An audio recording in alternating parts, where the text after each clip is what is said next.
En ese instante yo no sabía qué había pasado, simplemente me di cuenta de que no podía moverme. Es una realidad para la que no estás preparado, que fue literalmente abrir los ojos y justo ver un cuarto de terapia intensiva lleno de máquinas, de monitores. Yo creo que ahí fue donde me cayó el camión en serio, ¿no? Y me di cuenta que podía flotar. Empecé a mover los brazos con dificultad y me di cuenta que podía nadar. Me voy a cambiar y al salir me dice el entrenador: mira, voy a ser muy honesto contigo, casi no te mueves. Justo por eso puedes ser un atleta de mucho interés para nosotros. Hoy en día es verdad que hay opciones, no es que sean gratos, pero por ejemplo, cuando has visto a alguien en un cuadro psicótico y lo has visto mejorar con una intervención farmacológica, entonces puedes entender qué es lo que hacen las medicinas. También los tiempos actuales se han vuelto mucho más retadores, hacen que la vida en este planeta en muchos aspectos sea más fácil y en otros más difícil. Hay mucha más competencia, tienes que estar sometido a mucho más estrés para lograr un estándar de vida, y todo esto en su conjunto pues pueden hacer una combinación que te lleve a que manifiestes como tal un problema en tu salud mental, ¿no? Hola y bienvenidos a un nuevo episodio de Cracks Podcast. Yo soy Oso Traba y entrevisto cada semana a las mentes más brillantes para dejarte algo único y práctico que puedas usar en tu vida diaria. Antes de empezar, no olvides dejarme tus comentarios con lo que más te llevas de este episodio en los comentarios de YouTube. Ahí también te vamos a poner links a todo lo que José y yo hablamos el día de hoy. Así que no lo olvides. También dale suscribir y no te pierdas de ningún episodio de estreno.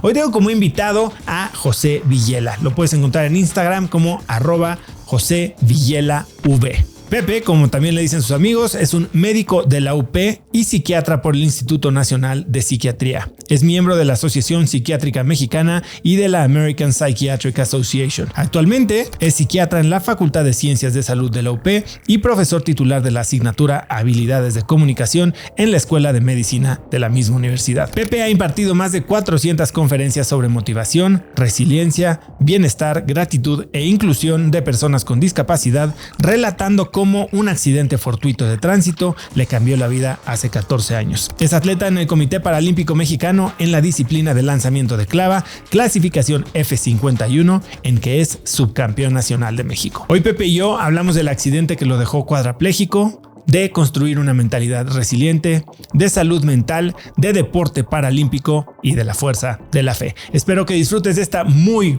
inspiradora conversación con José Villela. Pepe, bienvenido a Cracks Podcast. Muchas gracias, Oso. Qué gusto estar aquí, ¿eh? Pepe, llevamos mucho tiempo platicando por ahí en redes. Obviamente he escuchado muchísimo de ti desde hace 14 años que fuiste tendencia, y me gustaría arrancar porque hay mucho de qué hablar contigo. Pero bueno, creo que todo parte de ese momento. Tú querías ser doctor, estabas ya haciendo el internado, habiendo terminado la carrera, y sales un día, como todos, del hospital, camino a tu casa. Y ese día te cambia la vida. Sí, pues mira, como dices, ser médico para mí ha sido un sueño desde los 4 años. Nunca consideré ningún otro camino ni ninguna otra profesión. Y pues estaba justo viviendo el sueño ya en el 5º año de la carrera, con 23 años, y justo saliendo de una guardia en un hospital aquí en la Ciudad de México, ya cansado, como salimos de las guardias con ganas de llegar a dormir a la casa y no enterarte un rato del mundo, ¿no? Tomé mi coche y camino a casa justo en un semáforo ahí a la altura de Periférico y Rómulo Farril. Mientras esperaba la luz verde, de repente escucho un ruido y siento un impacto muy fuerte, como si fuera una explosión, ¿no? En ese instante yo no sabía qué había pasado. Simplemente me di cuenta de que no podía moverme y pues es una realidad para la que no estás preparado, ¿no? Resulta que se había caído desde el 2º piso del Periférico un camión de basura y había caído justo encima del coche en el que yo iba. Ese momento, pues como te digo, es algo difícil de describir si no lo vives, pero sientes como que el tiempo empieza a transcurrir más despacio, intentas como reaccionar por instinto y te das cuenta pues de que estás muy indefenso, ¿no? Eso fue lo que sentí, y de repente en medio de todo eso empiezo a escuchar gritos, empiezo a escuchar también gente que se acercaba ahí alrededor, y es cuando un policía, al verme dentro del coche, como que se da cuenta de que estoy vivo y que estoy ahí, y grita: está vivo. Le grita a los que están alrededor: está vivo, está vivo. Nunca perdiste el conocimiento. Nunca perdí el conocimiento. Estuve todo el tiempo despierto. Y eso, pues de alguna forma como que me regresó, me conectó con que estaba vivo. Era lo único que sabía, ¿no? Que estaba vivo. No sabía qué pasaba, no sabía qué implicaciones iba a tener todo esto, pero me ayudó para agarrarme al menos de algo y pues justo poder empezar un camino que sería pues muy diferente a lo que estaba acostumbrado, ¿no? Durante todo el caos, estás con el oficial que te ayudan.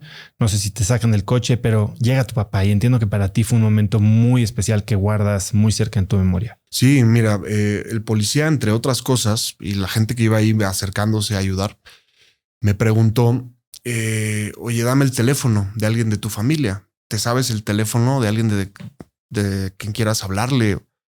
Y yo afortunadamente me sabía el celular de mi papá, porque ha sido el mismo desde que era chico y se lo pude dar y le marcó desde su número, ¿no? Un gesto, la verdad, que ya con el tiempo entendí como súper empático y haciendo un poquito más de lo que le tocaba en estricto sentido, y le marcó desde su número y coincidencia o destino o providencia, como quieras verlo, mi papá contesta. Él estaba en una comida de trabajo. ¿Qué hora era? 3 de la tarde, un martes. La vida cambia cualquier martes a las 3 de la tarde, ¿no? Y contesta y le dice el policía, señor, a su hijo le acaba de caer encima un camión de basura, ¿no? Venga corriendo. Y mi papá, pues obviamente con algo de incredulidad, empieza a platicar con él, deja la comida como estaba, no llevaba coche él, y le pidió a la persona con la que estaba comiendo si le daba un aventón. Y justo pues con ese miedo empezó a correr porque el tráfico no dejaba que se acercara en coche. Empezó a correr por el periférico, ¿no? En medio de los coches, y llegó a esa escena del camión encima de mi coche, ¿no? Y alguien que lo vio, por su desesperación, pensó pues ha de ser su familiar, ¿no? Preguntó por mí y le dijeron que ya estaba yo en la ambulancia. Y ese momento que llega mi papá corriendo con la respiración entrecortada, los ojos llenos de adrenalina y de miedo, como con mucha expectación, ¿no? Y se sube por la puerta de atrás de la ambulancia y tuvimos como ese contacto visual. Fue un momento fuertísimo, ¿no? En el que no hizo falta decirnos nada. No hicieron falta las palabras, ¿no? Solo con los ojos nos dijimos todo lo que un papá y un hijo se pueden decir, ¿no? ¿Cómo era tu relación con tu papá en ese entonces? Era buena en general, pero yo creo que con el distanciamiento normal de la etapa, ¿no? O sea, los estudiantes de medicina y luego los médicos. 23? Tenía 23. Podemos como de alguna manera estar muy metidos en nuestra carrera y algo aislados del núcleo familiar. Y pues como en muchos casos, pues también te vas de repente revelando, digo, nada grave, pero pues sí, podía haber de repente fricciones por temas pues, de lo normal, ¿no? De permisos o de, oye, papá, necesito que me eches la mano en esto, pero nada grave. Realmente he sido afortunado, muy bendecido por la familia en la que nací, y poder contar con mi papá en ese momento, ese instante, no te puedo describir, pues dentro de todo, la paz que me dio, ¿no? Fue como si mi papá me dijera con los ojos, tranquilo, ya, suelta, aquí estoy, ¿no? Y de alguna manera yo le decía con los ojos, papá, te necesito, aunque ya tengo 23 y me siento que ya soy más independiente, otra vez vuelvo a ser de alguna forma, pues como ese niño necesitado, ¿no? Te sacan, te acompaña tu papá en la ambulancia y Sí. regresas al hospital del que acabas de salir. Sí, regreso al mismo hospital, literal 1 hora después de haber salido.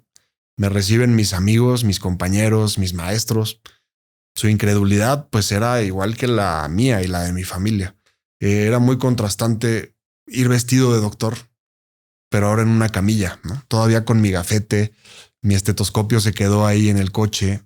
O sea, era muy contrastante cómo de repente la historia había dado un giro muy grande, ¿no? Y me empiezan pues a revisar, me empiezan a hacer estudios, y ahí en urgencias, cuando estoy justo en esa camilla en medio de mucha gente, es donde siento esa vulnerabilidad y decir, híjole, ¿qué está pasando? ¿No? Y incluso hasta pensar, no sé si voy a sobrevivir esto, porque me sentía muy mal, ¿no? Quería justo llegar a eso porque, a ver, los doctores, yo creo que por su profesión y por requerimiento, hasta por defensa propia, como que se vuelven un poquito, al menos es mi parecer, insensibles, ¿no? Sí. O sea, se acostumbran al dolor y al caos y a la crisis. Y tú estabas del otro lado y tú conocías la mentalidad y probablemente habías visto a muchos pacientes pasar enfrente de ti con situaciones similares. Sí. ¿Qué pasaba por tu mente estando del otro lado? Hablas de vulnerabilidad, pero sabiendo lo que estaban viendo quienes te atendían. Era como verme en un espejo, ¿no? veía, por ejemplo, en su mirada, veía de repente como en estos gestos o expresiones, como de repente pasar saliva mientras, ¿no?, estaban frente a ti, que te das cuenta que también tú estás fungiendo como un espejo para ellos. De entender que esto de la medicina nos puede a veces como confundir o falsamente hacer creer que estamos en otras ligas o en otro nivel, ¿no? Y de repente que alguien con el uniforme esté en el rol de paciente, yo creo que a todos, empezando obviamente por mí, pues nos contrastó con esta realidad, que es mucho más lo que tenemos en común con nuestros pacientes, ¿no? Y Claro. que es esa humanidad, esa vulnerabilidad, que la salud es un privilegio muy frágil, ¿no? 13 horas de cirugía Sí, y después 15 días en coma inducido. exacto. Sí, antes de la cirugía, pues tuve oportunidad de platicar con mis hermanos. Yo soy el segundo de tres. Mi papá desde la ambulancia iba deteniendo con una mano lo que le pedían los paramédicos y por el otro llamándole pues a la gente más cercana, entre ellos a mis hermanos. Y mi mamá estaba en casa porque ella tiene esclerosis múltiple, está en cama y se enteró de la noticia por la tele, ¿no? Afortunadamente no dieron bien mi nombre, como suele pasar en las noticias así de que están transmitiendo desde la calle o así. Y mi mamá no asoció que era yo, pero tiempo después platicando con ella, me dijo, desde ese momento empecé a rezar por esa persona sin saber que era mi hijo, ¿no? Y bueno, ya a ella le pudieron decir después, pero en el hospital sí llegaron mis hermanos y pude verlos. Eso me dio también muchísima pila. Y también llegó un tío que era sacerdote, murió en la pandemia, desafortunadamente de COVID. Lo siento. Pero no, gracias. Pero mi papá le marcó y se fue desde su parroquia y llegó. Y eso también me dejó entender que en medio también de repente del caos, esa paz espiritual y esa, pues sí, como gracia que puedes experimentar, es también un requisito fundamental para poder empezar con el pie derecho un proceso así, ¿no? Porque todo era muy reciente, tampoco podía ahí plantearme grandes cosas, literal era obedece, haz caso, y fue cuando el doctor que me operó me dijo, necesitamos reconstruir tu cuello, estás, pues anatómicamente está desconectada tu cabeza del cuerpo, ¿no? Me pusieron un metal, un aro de metal en la cabeza y un contrapeso para tratar de alinear la columna y de ahí al quirófano, que como ¿Cuánto dices, tiempo pasa entre el accidente y la operación? el accidente fue a las 3, yo estaba entrando a quirófano a las 7, más o menos 8. Y pues de ahí obviamente no me acuerdo, ya solo me enteré después qué fue lo que hicieron. Una cirugía complicada, como dices, de 13 horas. Me pusieron, tengo 12 tornillos en total, unas barras, cajitas, toda una obra de ingeniería ahí. Y pues no me enteré de esa parte, ¿no? Me operaron tanto por la parte de adelante del cuello como también por la nuca y salgo a terapia intensiva. Los médicos deciden dejarme en coma para que no me moviera porque todo estaba como muy crítico. Cualquier inflamación, cualquier sangrado podía ser muy grave. Y entonces, ¿Había un escenario en el que podías perder la vida? sí, realmente este tipo de lesiones, la mayoría no llegan al hospital, ¿no? Mueren en el lugar. Y los que llegan al hospital, muchos mueren en las primeras horas o los primeros días, ¿no? Entonces sí era un escenario crítico porque... Y tú lo sabías. Sí, sí lo sabía como estudiante de medicina, ¿no? ¿Qué pasaba por tu mente en ese momento? Pues fíjate que a la fecha me cuestiono como qué fue lo que me blindó un poco de esa parte. Como, o sea, siento que nunca me quedé en el rol de yo soy el doctor, ¿sabes? Sino que entendí que me tocaba pues ser paciente y escuchar y atender y de alguna forma tratar de callar esa voz interna que lo único que me iba a causar era mucha angustia, ¿no? De estar pensando médicamente todas las posibilidades, todos los escenarios, ¿no? Callar la voz interna. Digo, hoy eres psiquiatra y das terapia y es algo con lo que probablemente lidias todo el día. Sí. En ese momento, ¿estabas preparado para manejar una situación así de estresante? Pues la verdad es que no creo que haya una preparación como tal, pero lo que sí estoy seguro es que había como un potencial de desarrollo de habilidades o de resiliencia que yo no conocía, ¿no? Que yo no sabía que tenía y que solo en una situación crítica se iban como a desplegar pues esos recursos para tratar de adaptarme lo mejor posible a esta nueva realidad, ¿no? Que fue literalmente abrir los ojos un día y de esas veces que te tardas como en acordarte en dónde estabas, qué estabas haciendo. y justo ver un cuarto de terapia intensiva lleno de máquinas, de monitores y decir, ¿qué es esto? Esto no puede ser mi vida, ¿no? Estoy aquí como flotando en el ¿Fue aire. entonces cuando, digamos, te cayó el 20? Sí, 100%. Yo creo que ahí fue donde me cayó el camión en serio, ¿no? Porque aparte estaba intubado, no podía hablar con nadie, estaba solo, cosa que en terapia intensiva mucho tiempo estás solo, o solo entra gente a moverle a las máquinas o a cambiarte las sábanas, qué sé yo, pero no hay ese contacto humano que pues tanto necesitamos cuando estamos en una situación difícil, ¿no? Y al estar entubado tampoco podía, pues no sé, como ni siquiera llorar como lloramos habitualmente, ¿no? Porque era estar ahí con una máquina que metía y sacaba aire. Me sentía muy débil, muy frágil. Sentía como que tenía fiebre. También por las medicinas tenía unas alucinaciones y unos sueños horribles. O sea, como que mi cuerpo se salía del cuarto y si cerraba los ojos, como que me mareaba y pensaba que estaba en otro lado. Como todo un cambio de realidad, no solamente externa, sino también interna. Todos mis esquemas parecía que estaban volando, ¿no? Y entonces ahí sí fueron los momentos más difíciles, los momentos de decir, híjole, si esto es mi vida, no sé si pueda, no sé si tenga la capacidad, ¿no? Depender de una máquina, qué pasa con mis sueños, algún día quiero, pues, no sé, trabajar, acabar mi carrera, formar una familia. ¿Todo esto pasa en cuánto tiempo? O sea, mientras sigues intubado. Exacto, todo esto pasa en los primeros, yo te diría los primeros 5 días.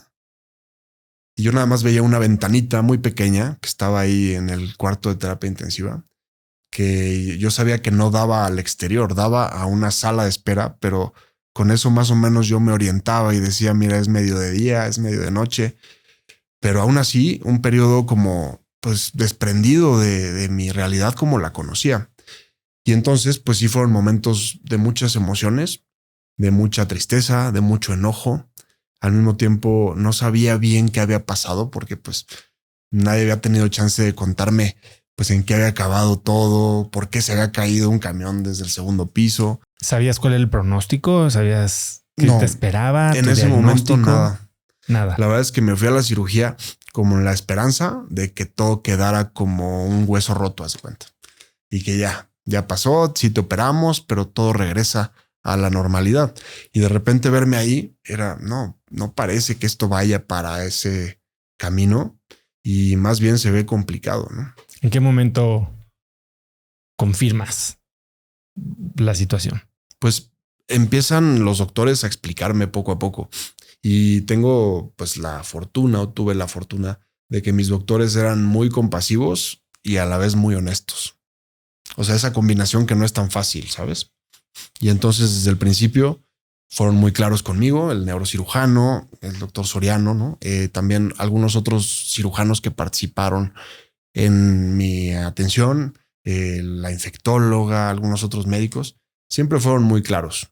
Y eso me hizo también como sentir una forma como de cariño que solo la verdad o la honestidad te hace sentir cuando alguien te habla claro, ¿no?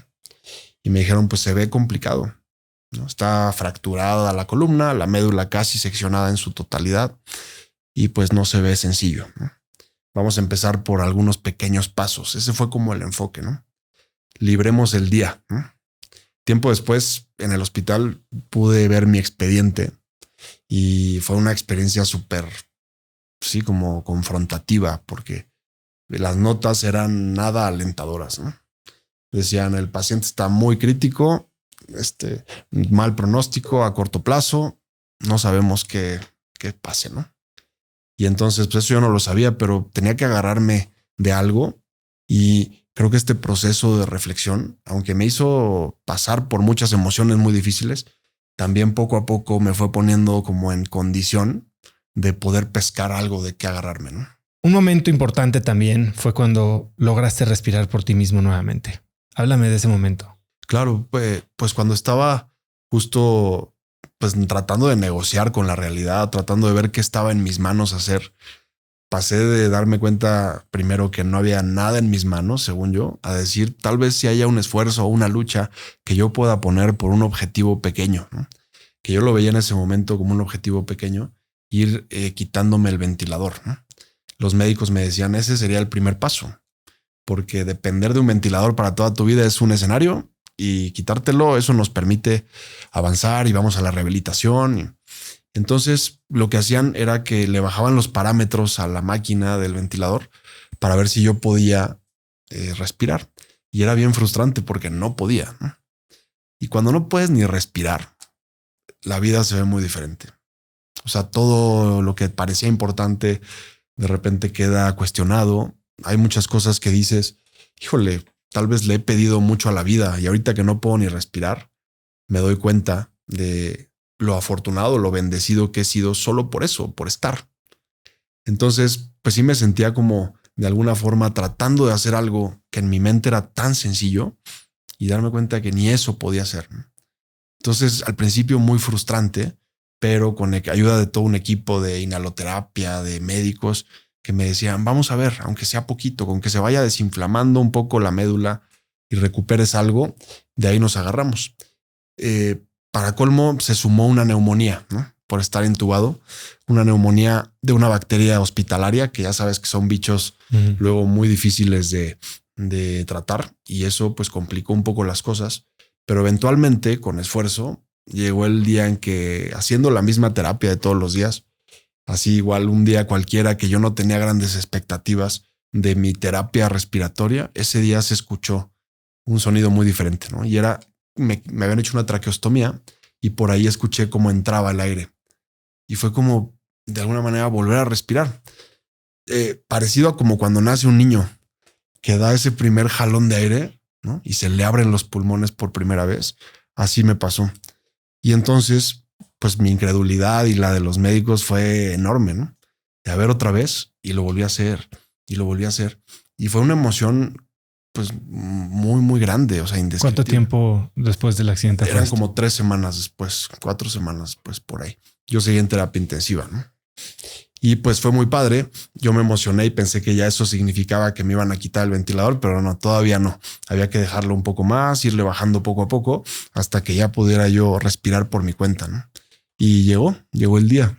Hablas de que tu mamá padecía esclerosis múltiple. Desde muy chico, tú manejabas tu coche con la placa de discapacitados y de hecho te echaban carrilla, ¿no? Por traer ese coche. Sí, tus amigos pensaban que la usaba como con fines ventajosos, ¿no? Pero no, es que yo llevaba a mi mamá y la traía, ¿no? De hecho, cargaba a mi mamá para subirle al coche desde su cama. Haber tenido esa experiencia cuando eras joven, sí, ¿te hacía pensar cómo se podía ver tu vida en el futuro? Pues de alguna forma sí. O sea, entender que la discapacidad no es una categoría muy exclusiva, ¿no? Que más bien es parte de la vida en muchos casos. Y pues sí, lo viví desde chico, ¿no? Ver a una mamá que tenía limitaciones físicas, ¿no? Y que esto le llevaba a que la vida se volvía más retadora y al mismo tiempo con esperanza de decir, pues se puede, ¿no? Si ella ha hecho tanto, yo creo que mi concepto sobre la discapacidad desde antes era pues que la discapacidad no tenía por qué truncar tus sueños, ¿no? Háblame de la frase, si decido seguir viviendo, voy a vivir bien. ¿De dónde sale y qué significa para ti? Pues justo creo que es en esa etapa como de negociación con la vida, de decir, híjole, ¿qué pasa si dejo de luchar? ¿Qué pasa si dejo de esforzarme? Pues la realidad es que la inercia de todo ese camión y de toda la lesión medular y la neumonía y todas las complicaciones era como muy factible que me llevaran. Ahora, no estoy diciendo yo que solo me haya quedado porque lo decidí o que yo sea capaz de, no sé, mediante un decreto interno, ¿no? Lograr eso, pero sí creo que puse la decisión de hacer todo lo que estuviera de mi lado y que eso sí hizo diferencia al final. El decidir luchar en lugar de como quedarme abajo del camión, ¿no? ¿Recuerdas algún momento, Pepe, en el que tomaste esta decisión consciente? Te he escuchado decir sobre la conversación que tuviste con la doctora Jauregui, ¿no? De confrontar la realidad. Y es en ese momento en el que te cae el camión, como tú dices, enfrentar una realidad que se ve de cierta manera y decir quiero o no quiero. Sí, yo creo que tuvo mucho que ver esa conversación que platicas con la doctora Jauregui, que era mi infectóloga, que un día llega y me pregunta, ¿cómo estás? Y yo, pues médico, ¿no? Pues muy bien, estable, no tengo fiebre, casi, ¿no? Y me contesta, no. Y me volteé a ver y me dice, ¿cómo estás? ¿No? Y fue como preguntármelo. ¿Cómo estoy? Pues estoy muy mal, me siento muy mal. Estoy muy triste, estoy muy enojado, estoy cuestionando todo, ¿no? ¿Por qué yo? ¿Por qué a mí? ¿Por qué ahora? Y fue un momento como muy catártico con ella, ¿no? Pero eran como, o sea, en este proceso no es que ocurra como a partir de ese instante ya todo fue diferente, sino que es muy dinámico. Puedes tener un día en donde ves más claras las cosas, otro día donde no las ves nada claras, de repente te derrumbas y hoy entiendo que es parte del proceso real, que también a veces podemos poner expectativas sobre nosotros, como de no, hombre, ya, todo tiene que ser actitud positiva, todo tiene que ser echado para adelante. Y pues no, eso no es real. Es como entrar en una especie de presión interna de como satisfacer una expectativa tuya y de los demás, de que no, mira, todo bien, no me pasó nada, ¿no? Y pues no, sí pasó mucho, me siento mal, pero hoy toca sentirme mal. Y reconocer eso me dio mucha paz. Y con esa paz, pues pasaba por días muy difíciles, pasaba por días muy padres, pasaba por días con esperanza y también por días donde no se veía nada claro, ¿no? Pero es justo entender que es un proceso dinámico y aprender a, pues más bien como a surfear la ola en lugar de tú querer marcar el ritmo de las olas y cómo llegan y cómo son, ¿no? Has hablado de este proceso, ¿no? Que toma un par de meses, sigues con la frescura o lo reciente del incidente, pero después pasas 11 meses en el hospital. Y si bien me decías hace un momento que nunca te habías preparado, que tal vez te nació esta resiliencia, a lo largo de 14 años, creo que has demostrado y tal vez incluso trabajado en una tremenda fortaleza mental. Y ahora me dices, la vida no es solo felicidad, somos seres sensibles que sufrimos mucho. En esos primeros momentos, cuando tomas la decisión consciente de seguir, ¿de qué te agarras?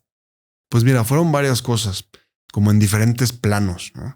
O sea, tenía que agarrarme primero de un objetivo que estuviera a mi alcance, ¿no? Y eso justo cuando platicabas, ¿no? Lo de la recuperación de la respiración, ese momento, una anécdota que platico que me dio mucha pila como para poder de ahí sacar motivación para lo que venía, es una visita de un doctor, el doctor Cervantes, que cuando se llevaron la máquina me dice, Pepe, qué buena noticia, eso cambia todo, ¿no? Y yo así como, no me digas, es como algo que salió muy bien, ¿no? Y me dice, ¿cómo celebramos? Y en terapia intensiva, ¿eh? Y yo, pues, no, o sea, justo en ese momento dije, este doctor es un crack, literal, ¿no? Porque está entendiendo, está conectando con lo que siento, está conectando con mi necesidad de echarme como una porra para seguir adelante. Y ahí es donde me dice, ¿cómo celebramos? Y yo no sé por qué, lo único que pasó por mi cabeza es que quería una coca helada, ¿no? Y entonces con la voz que me salió, un hilito de voz, le dije, una coca. Y me dice, ¿qué? Y yo, una coca, doc. Dice, ¿cómo? No, en terapia intensiva, o sea, te vas a morir, ¿no? Si la coca le hace daño a los sanos, ¿no? Imagínate en terapia intensiva, ¿no? Te descompensa, ¿no? Y no sé qué cara le puse o qué conexión se dio, que dijo, ¿quieres una coca? Y lo tomó justo como un reto amistoso y salió a la sala de espera y me trajo una lata de coca helada que le dio un traguito nada más. Y a lo que voy con esto, ese traguito que me supo a gloria, me dio para arriba. Fue como decir, híjole, no sé, después de la intubación, tenía tan inflamada, yo creo que la boca, la garganta, fue refrescante y fue decir, ya, como cuando acaba una fiesta y dices a lo que sigue, ¿no? Pero te sientes motivado, te sientes acompañado y eso, te digo, es uno de los planos, ¿no? Para seguir adelante. Todos necesitamos un traguito de coca de repente y celebrar las pequeñas conquistas en lugar de solo decir cuando ya todo vaya bien, cuando mis hijos estén todos graduados y sean buenas personas, y ahí voy a descansar o ahí voy a celebrar. No, yo creo que el camino es más bien irnos motivando de una manera pues saludable a ir tras la siguiente meta. Pero un traguito de coca en el camino a todos nos cae muy bien, ¿no? Ese es como uno de los planos. Y el otro plano es como hacia un sentido más trascendente, ¿no? porque te puedes quedar como solamente concentrado en el movimiento de tus músculos o en operar una silla de ruedas. Pero si te quedas ahí, corres el riesgo de que esos sean motivos como muy frágiles, ¿no? Como muy endebles. Y a lo largo del proceso, pues fue necesario ir buscando esos sentidos trascendentes, ¿no? Empezando como por decir, ¿y esto para dónde va? ¿No? O sea, ¿qué es lo que de alguna forma Dios, la vida, me están diciendo, me están pidiendo con esto? Sin caer en un victimismo de, ¿no? ¿Por qué, Dios mío, permitiste esto? Sino más bien desarrollando una curiosidad genuina por decir, ¿cuál será el sentido de esto? ¿Siempre fuiste espiritual? Sí, desde chiquito.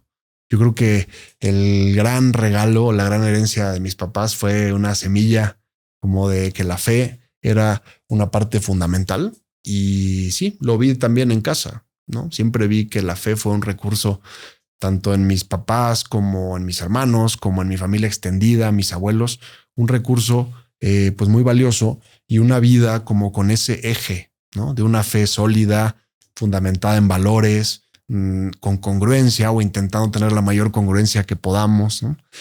Practicando, ¿no? También la espiritualidad. Y eso, pues, no sé, tengo recuerdos, por ejemplo, de mi abuela llevándome a la iglesia a ponerle flores a la Virgen, o de la escuela en la que estaba, que también de repente había una misa o había actividades, como siempre, pues tratando de formar esa parte de la persona, ¿no? Que somos una dimensión espiritual también. ¿Y cómo se da esta conversación en tu mente en la que yo creo que tienes que ser alguien de mucha, mucha fe como para, lo platicaba hace poco con uno de mis invitados, para rendirte ante el gran mecanismo y para decir, esto tiene una razón de ser? Cuando tu pérdida es tan grande, pierdes a un familiar, pierdes tu movilidad, tu salud. ¿Cómo se da esta conversación tuya con tu fe? Bueno, es que creo que no es que existan grados de fe. O sea, esa es una idea como que he pensado, ¿no? De que mucha gente te dice, es que yo tengo mucha fe, es que yo casi no tengo fe. Yo creo que la fe es una, ¿no? Y es tan masiva y tan infinita que es difícil como medirla en tengo una fe de tanto, una fe grande, una fe chica, sino que la fe es. Lo que sí varía son nuestras resistencias hacia esa fe, ¿sabes? Que pues vemos muchas veces, ¿no? Desde mi punto de vista, la principal barrera a la fe es no tener un intelecto humilde, ¿no? Y un intelecto humilde que te permite decir, pues no entiendo muchas cosas. Y está bien que no las entienda. ¿Cómo va a caber el universo en mi cerebro, ¿no? Si soy una persona, soy una criatura, mi cerebro tiene límites. Si no me puedo aprender ni las tablas de multiplicar de chiquito, ¿no? O ya se me olvidó un dato que acabo de leer. ¿Cómo voy a entender los sentidos del universo, de la vida? Y entonces ese proceso de resignación del intelecto creo que es clave también. Cuando dejas de decir, tengo que entender el por qué. Pues no, a veces podemos caminar y podemos luchar aún sin entender al 100% el por qué. Y son más bien nociones que se nos van de alguna forma revelando o vamos encontrando de decir, no cuestiones, tú síguele, y el que no entiendas no significa que no hay un sentido trascendente, ¿no? Y eso me ayudó mucho, porque es como cuando dices, pues no sé en qué punto del camino voy, pero sé que es para allá. Y entonces te dejas de mucho ruido mental y empiezas pues a jalar, a remar, ¿no? ¿Crees que ya encontraste el sentido? Pues el sentido completo de todo esto, no, yo te diría que es un proceso y es un camino que yo creo que me tomará toda la vida, ¿no? Y muy probablemente cuando ya no esté aquí, si es que regreso a el lugar de donde venimos, ¿no? Estando frente a Dios, creo que lo último que me va a importar es preguntarle por qué pasó esto, si es que estoy ahí, ¿sabes? Entonces, como que al final es decir, hay cosas que probablemente nunca entienda al 100%, pero que se van manifestando de distintas formas. O sea, sí he visto a raíz de este accidente mucha conexión con la vida, he visto mucha conexión con las personas, he visto un crecimiento interno. Las camas duras hacen a las personas fuertes, ¿no? Y todo eso solo puede pasar cuando entrenas en el gimnasio de la adversidad de la vida. Que todos tenemos suscripción, pero algunos no vamos al gimnasio, ¿no? ¿Por qué? Porque no nos gusta, porque nos cuesta, porque nos da miedo, pero la adversidad ahí está. El punto es justo darle el golpe a esa adversidad y entenderla como una oportunidad de desarrollo. Porque si no te quedas solo en, híjole, pobre de mí, me cayó un camión encima, ¿no? Qué mala suerte, qué desdichado soy, ¿no? Y si te quedas en ese plano, la verdad es que la sufres, porque el victimismo es sinónimo de infelicidad, es sinónimo de amargura, es sinónimo de no poder trascender, ¿no? Y eso sí lo tengo claro, ¿no? No queda todo en mi control porque no controlo si caen camiones de basura o no. Pero lo que sí controlo es esa respuesta que puedo dar ante las cosas, ¿no? Incluso en situaciones bien difíciles y mucho más difíciles que un accidente de coche, ¿no? Como pérdidas de personas que quieres, pues todo lo que vemos en la condición humana, que hay muchísimo dolor, ¿no? Bien canalizado se puede volver un combustible para ir tras nuestras metas, tras nuestros sueños y hacernos personas más conscientes también de la realidad de la vida, que la vida tiene ese lado que no nos gusta y que mientras nos resistamos a ello, de alguna forma nos hacemos una caricatura, ¿no?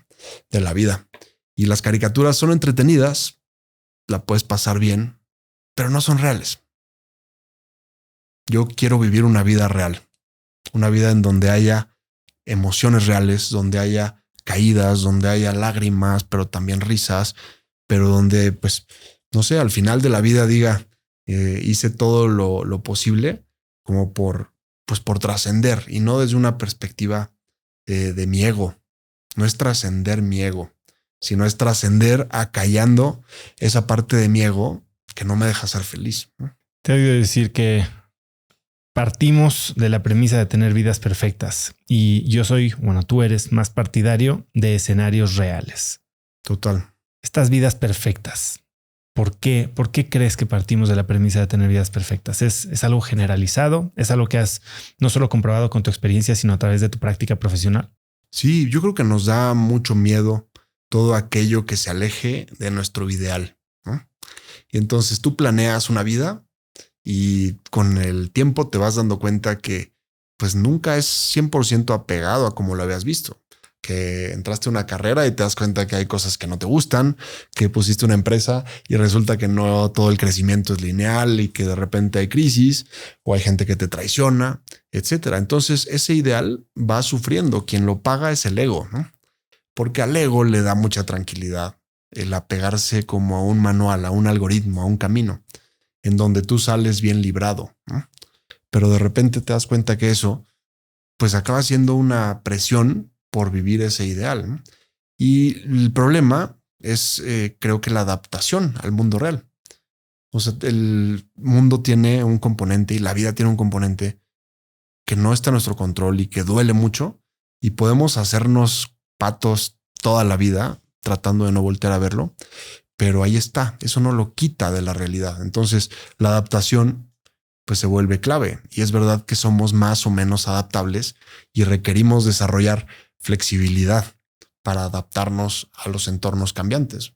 Es como si estás jugando fútbol y empieza a llover mucho, dices, estos zapatos no me funcionan, me estoy resbalando, tengo que cambiar de zapatos, ¿no? Y si te obstinas, si te quedas con esa rigidez cognitiva, pues es muy probable que te cueste mucho adaptarte a esas condiciones del terreno. El punto es que la portería sigue estando en el mismo lugar, ¿no? El partido sigue, el tiempo corre y que tengas la capacidad de decir, ahora toca desarrollar estabilidad o cambiar, pues de alguna forma, la estrategia que estoy siguiendo. ¿Cómo ejercitamos esa habilidad? Pues fíjate que me lo he preguntado muchas veces. Hasta me han invitado en ocasiones a dar pláticas sobre qué es lo que puede hacer que veamos las cosas desde otra perspectiva, ¿no?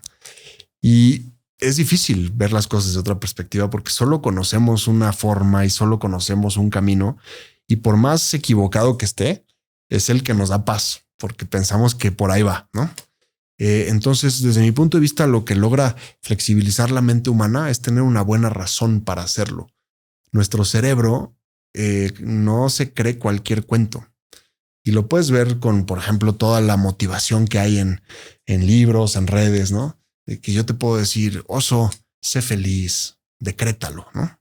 Y tú me dices, pues qué padre suena, pero no lo puedo llevar a mi mente. Eso es una idea tuya que me estás transmitiendo, pero no la alcanzo a asimilar. Es un poco como con los trasplantes de órganos. Si te ponen un riñón que no es tuyo, lo rechazas. Igual con las ideas. Si te imponen una idea que no pasó por tu propio proceso, es muy factible que tu mente diga, no, eso no me convence.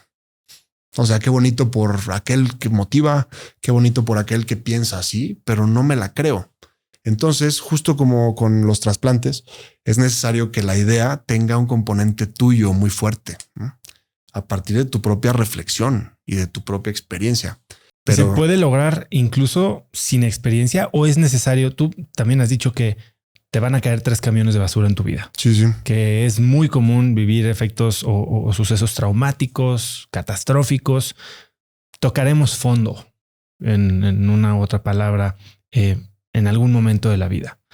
Algunos tendrán fondos más bajos, algunos más hondos, pero son los fondos los que los hacen cambiar, los hacen tomar acción o los hacen que estas nuevas ideas echen raíz. Exacto. ¿Se puede hacer sin vivir estos momentos? Yo creo que sí se puede hacer en un grado, ¿no? O sea, no creo que te tenga que caer un camión encima literalmente para que hoy puedas decir qué afortunado soy de estar vivo y que le puedas dar el golpe y te despierte esto gratitud. Pero es verdad que no resuelve todo. Yo lo veo en las pláticas, por ejemplo, que de repente doy, que me invitan a escuelas o a empresas. El reto no es decir algo que la gente diga, ay, qué bonito, ¿no? O qué padre, o me inspiraste, ¿no? Sino el reto es que la gente salga con una reflexión, que se lleve. Si logras eso, desde mi punto de vista, la conferencia fue buena, porque la gente dijo, caray, ¿cuál es mi camión, por ejemplo? ¿Qué estoy haciendo con mi camión? ¿Qué recursos tengo? ¿No? ¿Puedo ver con perspectiva las cosas? ¿No?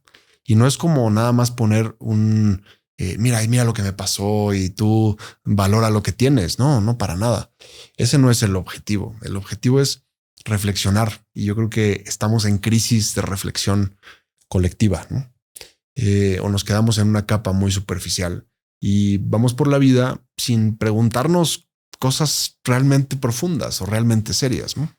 ¿Tienes tú alguna...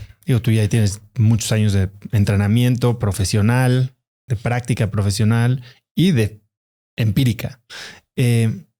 Hablabas de gratitud, un día te despiertas ya sintiéndote agradecido.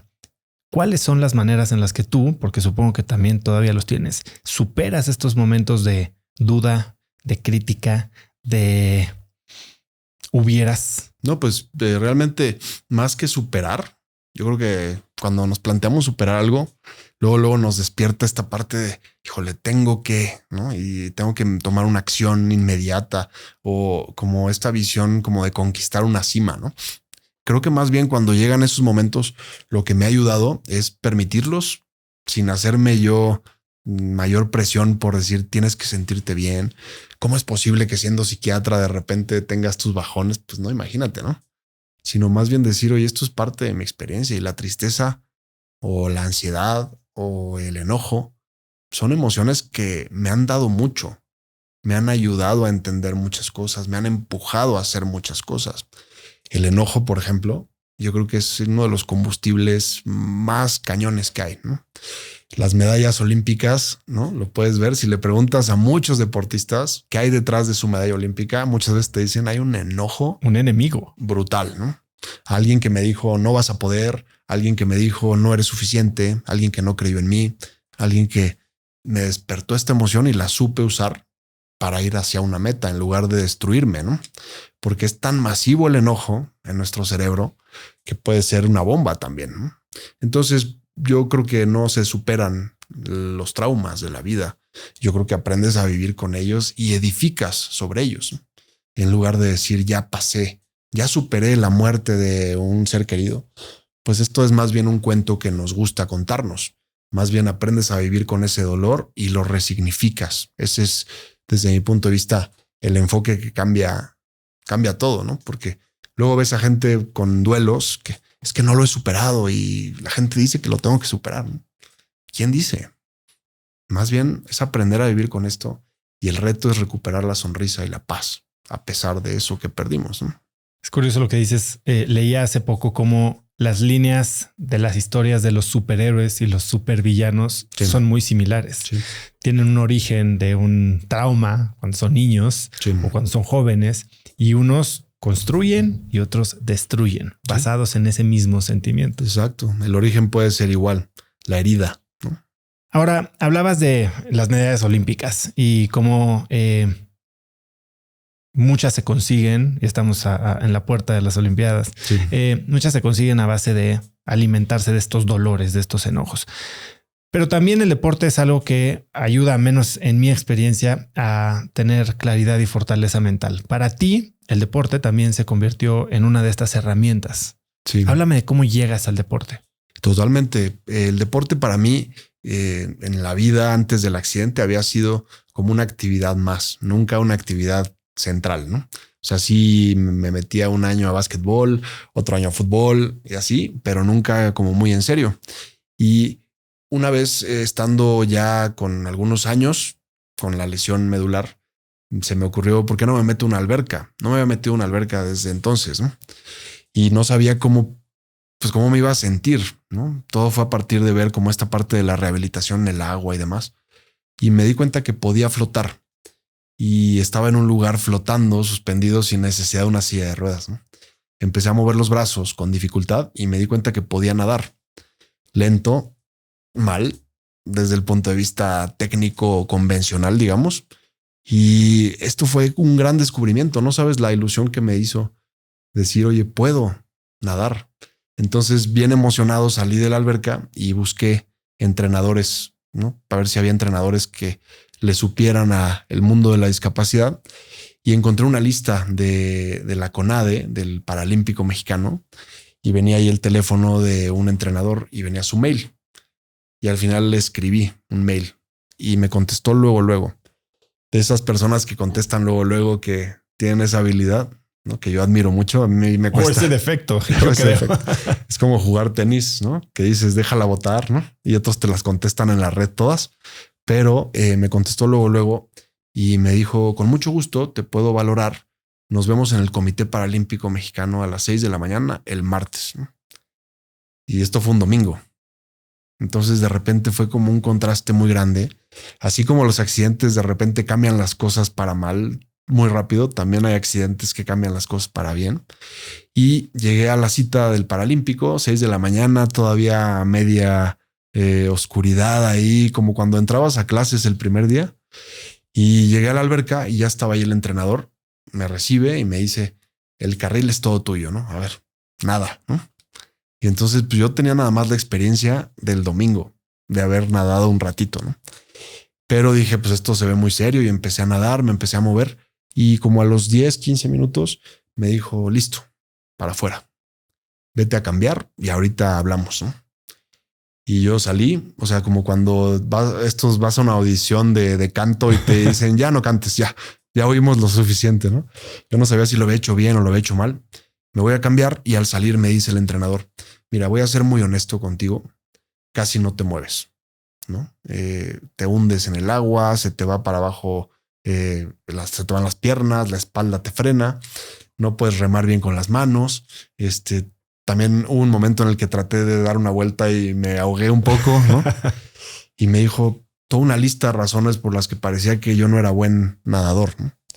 Y de repente me dice, justo por eso puedes ser un atleta de mucho interés para nosotros. ¿Por qué? Esa parte no la entiendo. Fíjate que en natación paralímpica hay categorías de acuerdo al nivel de discapacidad.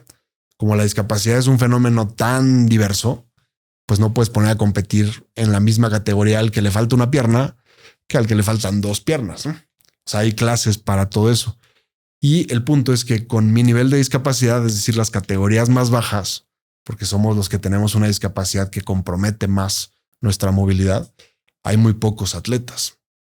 Consecuencia de que pues mucha gente con este nivel de discapacidad pues no sale de su casa porque no tiene ayuda. Yo soy muy afortunado de contar pues con una red de apoyo que permiten que yo pues en la noche me pueda acostar en la cama y que me vista en la mañana, y necesito asistencia muchos momentos del día, ¿no?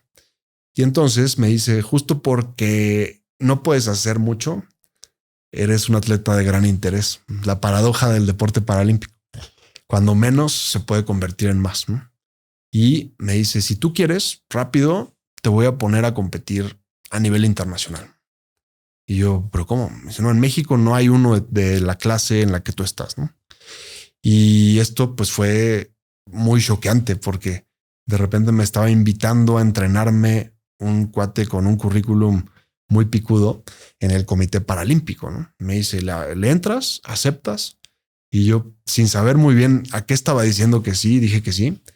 Y empezó un proceso de convertirme en deportista de alto rendimiento, cuando nunca había sido deportista ni de mediano rendimiento, ¿no?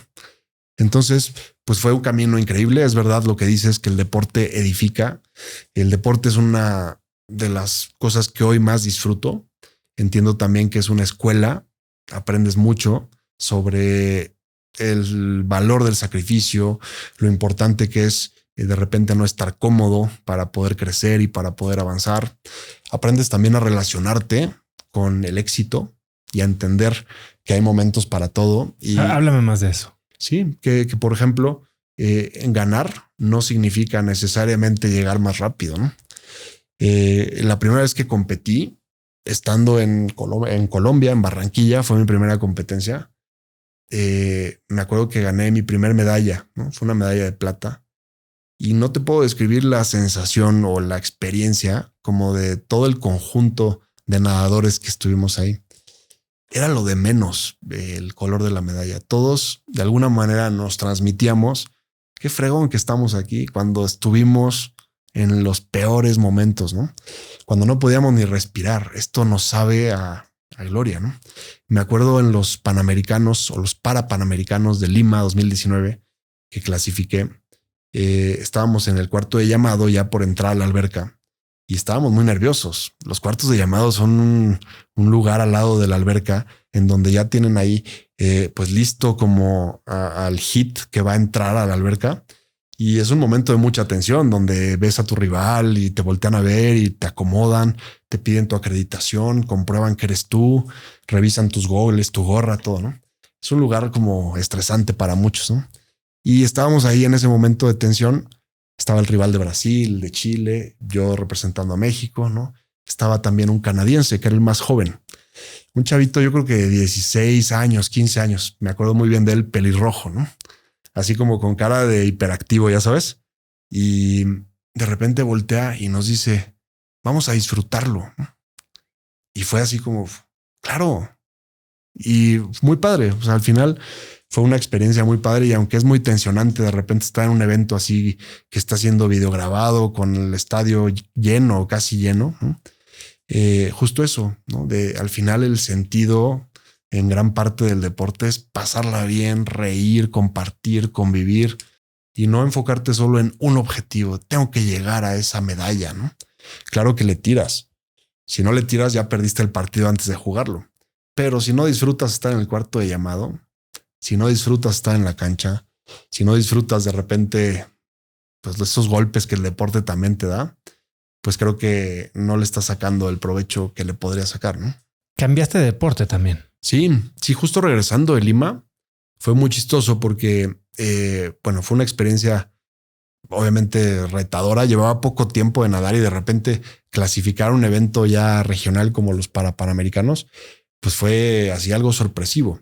Y coincidió que estando en el camioncito en el que nos llevaron a la inauguración, al Estadio Nacional de Lima, de repente volteo y veo a otro mexicano que yo no conocía en una silla igual.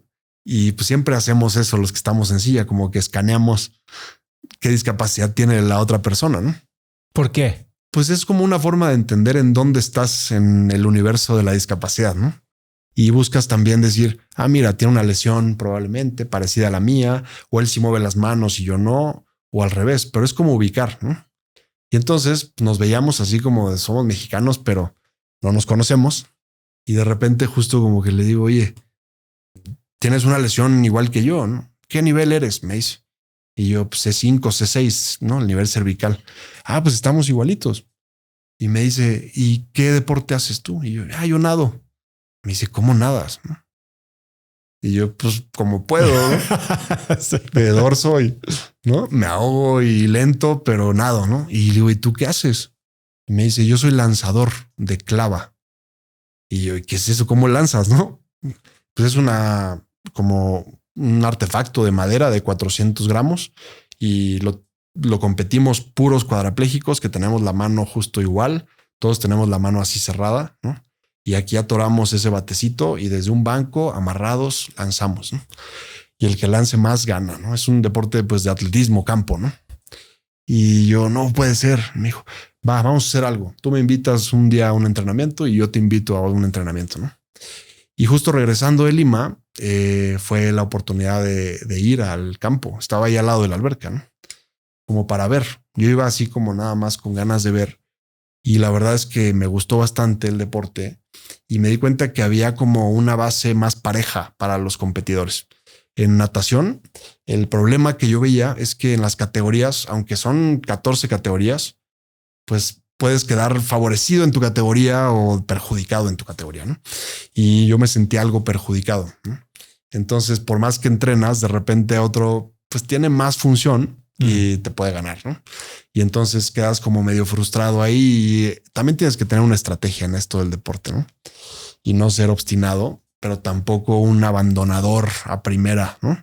Sino más bien reflexionarlo, pensarlo y coincide que empieza la pandemia y se cierran todas las albercas y entonces el deporte al aire libre sí se puede hacer. Y así es como me fui metiendo más en atletismo y de repente empecé a dar mejores marcas, empecé a avanzar poco a poco y pues ya es donde estoy ahorita. Estoy en el equipo de atletismo campo, ahí en el Comité Paralímpico Mexicano y muy contento. ¿Y qué esperan ahora para París, por ejemplo? Para París yo no clasifiqué, me quedé a poco. Realmente para que México nos lleve, tenemos que estar en el top 8 mundial.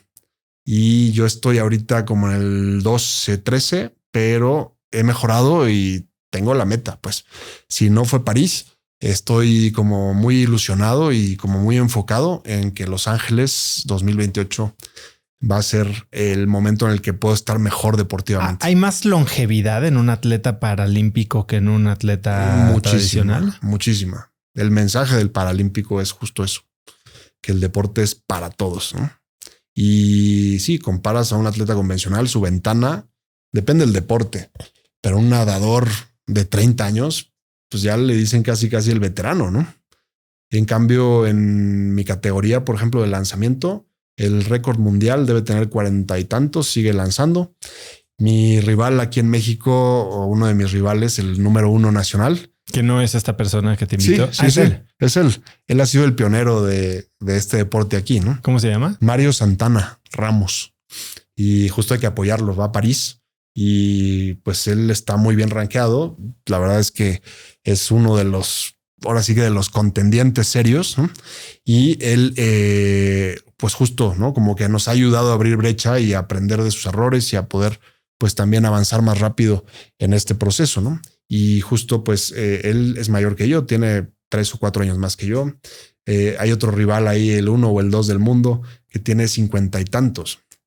Y lo ves en las competencias y está canoso, está en su silla, se duerme en lo que le toca, ¿no? Y lanza de repente muchísimo, ¿no? Entonces eso es padrísimo. ¿Cuál es la distancia, digamos, de récord del mundo? El récord del mundo está en 35 metros, que recientemente se rompió, pero ha avanzado mucho el récord en los últimos años, como sucede con los deportes en desarrollo, ¿no? Que empiezan, o sea, hace 10 años el récord era 22 metros, 24 metros, ¿no? Y ahorita pues ha avanzado eso porque se va perfeccionando la técnica, se va perfeccionando el implemento y empieza el pique. Cada vez hay más atletas, ¿no? Entonces ahorita en México ya somos 8 que estamos pues compitiendo. Acaba de ser hace poco el nacional, quedé en segundo. Soy ahorita subcampeón, pero viene una base fuerte para que este deporte se vaya consolidando entre personas con lesión medular cervical como la mía, ¿no? Hablamos de pues la mente, hablamos del cuerpo Y otra dimensión importante en la que creo que tú tienes mucho que enseñarnos es la dimensión del corazón. Y cuando hablabas de pensar en que tus sueños tal vez habían quedado a un lado, se habían hecho imposibles en los primeros momentos después de tu accidente, pues tal vez uno de ellos era casarte, formar una familia. Y hoy eres un hombre casado, con una relación muy bonita. Cuéntame cómo se da esa relación. Claro, bueno, pues sí, se vuelve una parte fundamental en mi vida desde el 2017, año en que empiezo una relación con Susana, mi actual esposa, y una relación muy bonita en donde pues poco a poco nos fuimos dando cuenta de la persona real detrás, ¿no? Cuando tienes una silla de ruedas, cuando tienes una condición pues visible, ¿no? Eso creo que te ahorra muchas cosas, ¿no? A la hora de vincularte en temas de pareja, ¿Cómo en qué? el sentido de que las fachadas se rompen más fácil, ¿no? Y dices, pues esto es lo que soy y mis limitaciones son estas y soy vulnerable, pero bueno, vamos desde el principio, ¿no? Y entonces te das cuenta que eso inmediatamente invita a una convivencia como mucho más genuina y a un procesamiento muy distinto de lo que es valorado y de lo que no es valorado. Muchas veces vemos que en etapas iniciales de las relaciones, sobre todo pasa más en la adolescencia, te puedes ir por aspectos más superficiales, ¿no? Me gusta, le gusto y por eso somos novios. Aquí más bien creo que es un tema como en una capa un poco más profunda, es decir, más bien esta persona, estoy viendo el fondo, no nada más la fachada. Y esto pues sin duda fue lo que permitió que nos empezáramos pues de repente a llevar mejor, luego a gustar cada vez más, hasta que un día dije, pues voy a intentarlo, ¿no? Voy a intentar pues literal preguntarle si quiere ser mi novia, atreverme a decir, no puedo llegar yo de entrada pensándome como una persona pues en déficit o una persona con la que si alguien la quiere o alguien se enamora de mí, no es porque necesariamente esa persona está mal, ¿no? Sino más bien. ¿Crees que es una percepción? Yo creo que sí. Fíjate que muy cultural. No sé si viste la película de Yo antes de ti. No creo. Me Before You, ¿no? Digo, es una película que la verdad no me gusta nada. No la recomiendo precisamente porque el personaje principal es una persona cuadraplégica con una lesión medular, igual por un accidente. Y la tesis va en que pues los que vivimos con una discapacidad no podemos ser objeto de amor, ¿no? Como nadie se enamoraría de alguien en una silla de ruedas o nadie te podría percibir como una persona valiosa o atractiva en el campo afectivo, sentimental, ¿no? Y en la historia se las spoileo si no la han visto y tampoco recomiendo. Al final es un mensaje con el que no estoy de acuerdo. La tesis principal es que una vez que se enamora una chava de él, él dice, mejor yo creo que me suicido, ¿no? ¿Qué? Mejor voy a pedir la eutanasia porque hago sufrir a mi entorno, ¿no? Y esa es la percepción cultural también que hay en torno a la discapacidad, ¿no? Que son vidas que es mucho sufrimiento, ¿no? Que es mejor poner una pausa y decir, no, yo me bajo de este barco, no puedo, con este mundo que no me comprende, con este mundo que no está hecho para mí, ¿no? Y lo vemos mucho, ¿no? Ahora con el suicidio asistido en Europa, que en algunos países va agarrando fuerza, personas que pueden solicitar su suicidio asistido por tener una lesión en la médula y el Estado puede concedérselos, ¿no? Como argumentando que es muy difícil vivir así, ¿no? Desde luego tiene sus retos y a ver, yo no juzgo a nadie al final por sus decisiones, pero sí creo que es muy fuerte el mensaje que acaban proyectando, decir, no, pues no se puede y como yo no pude, no se puede y al final pues caemos justo en esa visión capacitista de la vida, ¿no? Que si no tienes una funcionalidad como todos, normal, entre comillas, entonces es una vida como que se vive a medias o que no tienes acceso realmente a las mismas oportunidades o derechos que los demás, ¿no? Es como ser un ciudadano de segunda. Y pues con Susana fue todo lo contrario, siempre fue como normal. Tampoco te digo que Susana dijera, wow, me encanta tu discapacidad, ¿verdad? Pues no, pero es que la persona es mucho más que una silla de ruedas. La persona es mucho más que una condición. Y entonces pues se puso serio y de repente llegó el momento de hacerle la pregunta. ¿Viste en un helicóptero? Sí, pero esto estuvo muy padre porque por eso hay que hacer favores de repente, porque te los puedes como cobrar en momentos clave, ¿no? De la vida. A ver, cuéntame. Y un amigo un día regresó de Brasil, había estado allá en algún viaje por el Amazonas y regresó y pescó una infección de estas como tropicales, ¿no? Y necesitaba una receta de antibiótico un domingo en la noche. Y me dice, ¿me haces una receta? Y yo, claro, pasa por ella. Y ya pasaron un par de años y él tiene una empresa de aviones y helicópteros de renta, ¿no? Y entonces dije, no pierdo nada, ¿no? Al final él es cuñado de mi cuñado y pues dije, no perdemos nada. Y le escribí, le dije lo que quería hacer, le dije, quiero hacer algo especial. Obviamente yo no tengo helicóptero. Y lo tomó como justamente igual que el doctor Cervantes, como un reto amistoso. Y de repente me llama y me dice, listo, ¿no? El helicóptero sale el sábado a las 12 del día de tal punto, ¿no? Y entonces, pues tuve que engañar a Susana, ¿no? Le dije, oye, guapa, tengo una comida médica el sábado, ¿no? Entonces vamos arreglados porque, ¿no? Es una comida ahí con el gremio, ¿no? Y como que no la convenció mucho. Ya te imaginarás qué flojera en sábado de repente, ¿no? Y ya íbamos camino para allá, yo nervioso. Y en eso me dice, oye, se me olvidó ponerme desodorante. Párate en una farmacia, ¿no?